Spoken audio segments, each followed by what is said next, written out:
And you see the applause right there. People applauding there the first vials of the Johnson & Johnson vaccine as they were unpacked into insulated coolers and loaded onto UPS trucks for delivery. This was at the distribution center in Shepherdsville, Kentucky. Leaders at Johnson & Johnson say these shots could be in people's arms as soon as 24 to 48 hours from now. Johnson & Johnson hopes to deliver 60 million shots by spring and 100 million total vaccines to the U.S. by mid-2021. Some of those doses will go to facilities that didn't have the freezer capability that a lot of the other vaccine providers have, and that includes some independent pharmacies. Reporter Raven Richard takes us to one of them and tells us how this can benefit everyone. Governor DeWine announced more than 200 independent pharmacies across Ohio will get the Johnson & Johnson vaccines.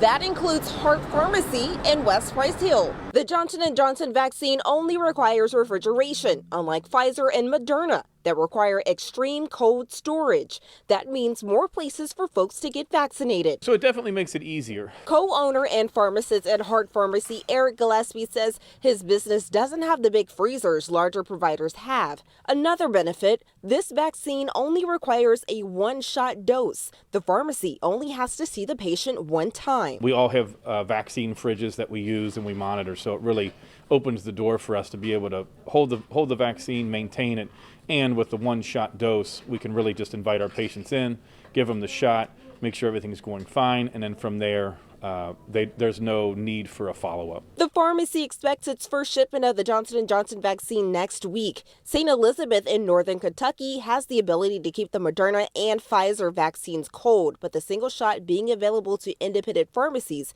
helps the overall fight against COVID. There are many people, pharmacies, independent pharmacists are very accessible in many rural areas of the state.